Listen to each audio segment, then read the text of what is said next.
ভগবান ইন্দ্র, নিজের প্রতিজ্ঞা পূর্ণ করতে আসুন।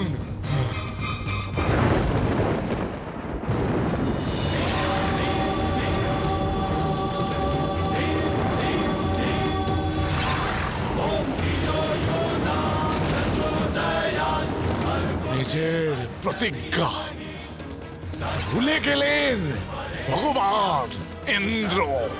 ভুলিনি আমি তখন, কিন্তু যে মানুষরা এখানে এসেছে তারা তো দৈব।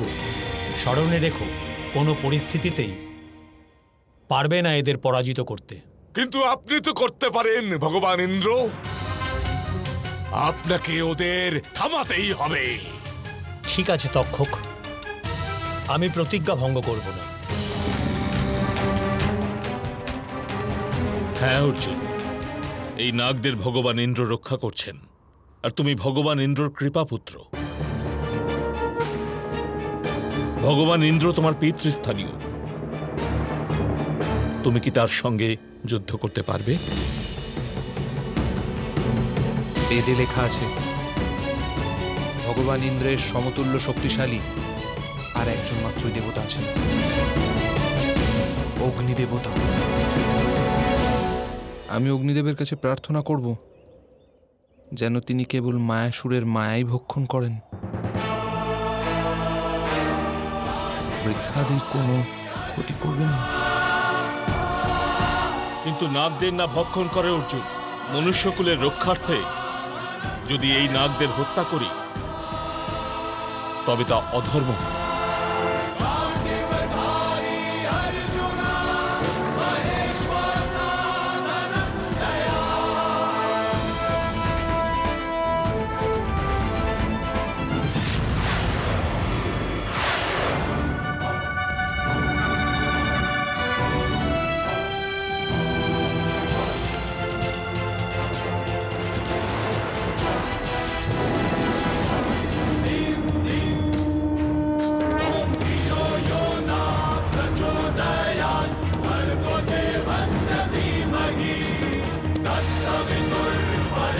পাণ্ডুপুত্র অর্জুন, সীমারেখা লঙ্ঘন করো না তুমি। এই সমগ্র অরণ্য আমার সুরক্ষা ধন্য। এই নাগেরা নির্দোষ মানুষদের অকারণ দংশন করার অপরাধ করেছে, আর অপরাধীদের রক্ষা করা দেবতাদের কখনো শোভা পায় না ভগবান ইন্দ্র। অর্জুন,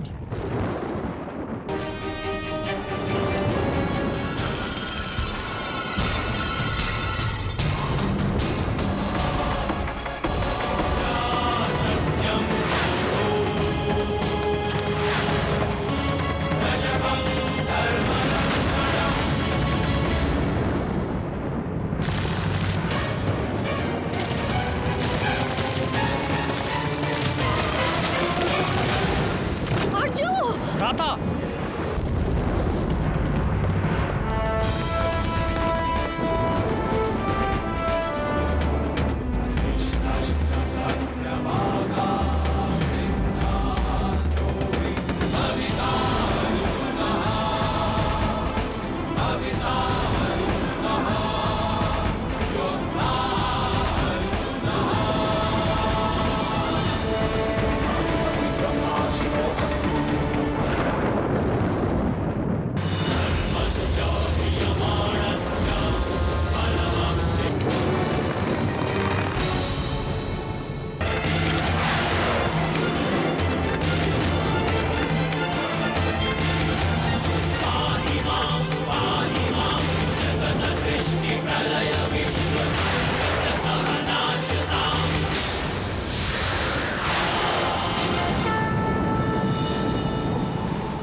ইন্দ্রদেব, নিজের কৃপাপুত্র অর্জুনের সামর্থ্যের সম্মান করুন।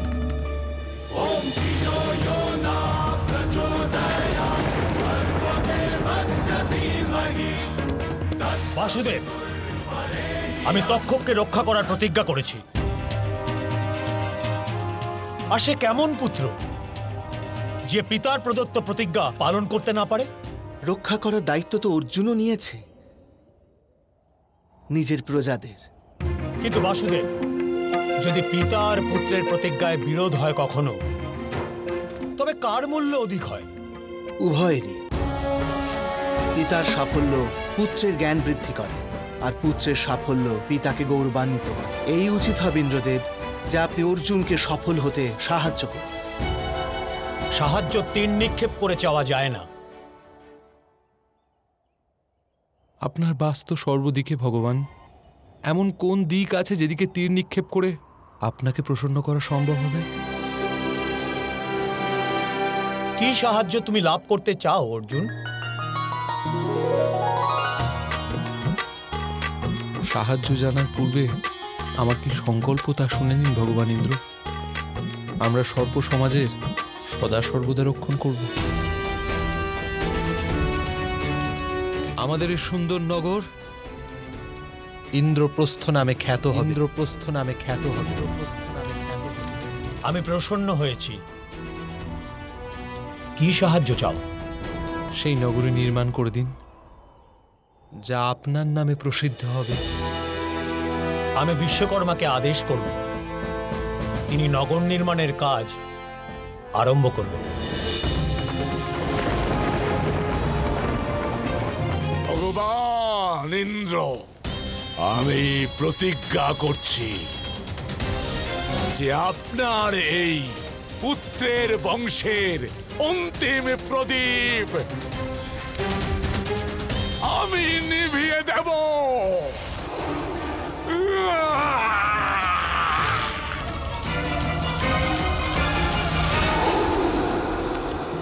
আমাকে ক্ষমা করে দিন বাসুদেব, আমাকে ক্ষমা করে দিন।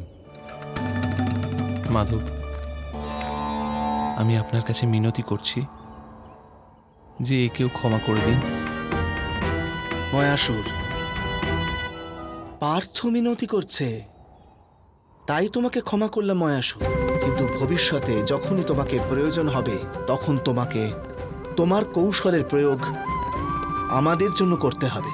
অবশ্যই বাসুদেব, এ আমার প্রতিজ্ঞা আপনার কাছে।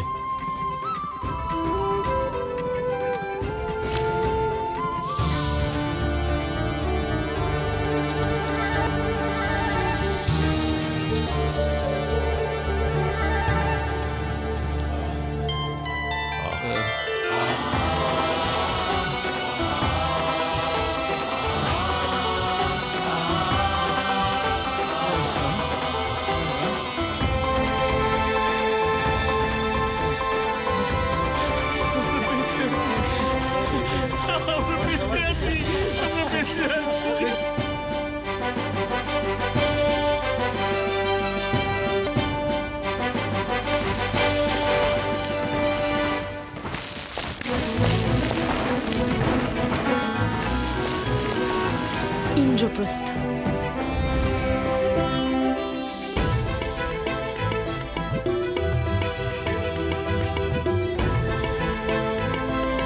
মহারাজ যুধিষ্ঠিরের জয়! মহারাজ যুধিষ্ঠিরের জয়! মহারাজ যুধিষ্ঠিরের জয়! মহারাজ যুধিষ্ঠিরের জয়! মহারানী, মহারানী, আমার কন্যা বৃষালী কোথায়?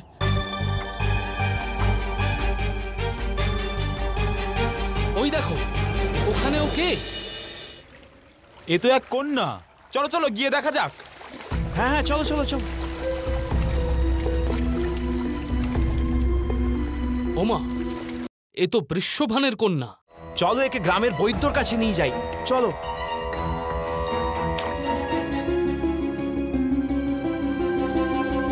এখন কেমন বোধ করছো বৃষালী? তা তো অধিরথ। হ্যাঁ পুত্রী।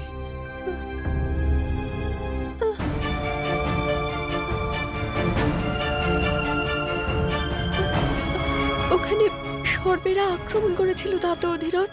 সেখানে আমার পিতার মৃত্যু হয়েছে তাত অধিরথ। আমি প্রাণ রক্ষা করতে পালাতে গিয়ে নদীতে পড়ে গেছে।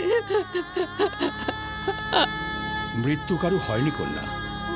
পাণ্ডবরা সর্পদের বন্দী করেছেন আর তাদের বিষ নিষ্কাশন করতে বাধ্য করেছেন। তবে তো আমাকে ইন্দ্রপ্রস্থে ফিরে যেতে হবে। তাতো অধিরথ, আমি ইন্দ্রপ্রস্থে যেতে চাই আমার পিতাশ্রীর কাছে। অবশ্যই পুত্রী, অবশ্যই। হস্তিনাপুরের অধিকতর প্রজাগণ ইন্দ্রপ্রস্থে যাত্রা করছে। তুমি যে কোনো পরিচিত পরিবারের সঙ্গে যাত্রা করতে পারো। চল চল, এবার যাই। কিছু মনে রইল না তো স্বামী? স্বামী, এটা নিয়ে নিন। মহারাজ যুধিষ্ঠির কিন্তু সত্যবাদী। এটা ঠিক। ঠিক জায়গায় রেখেছো।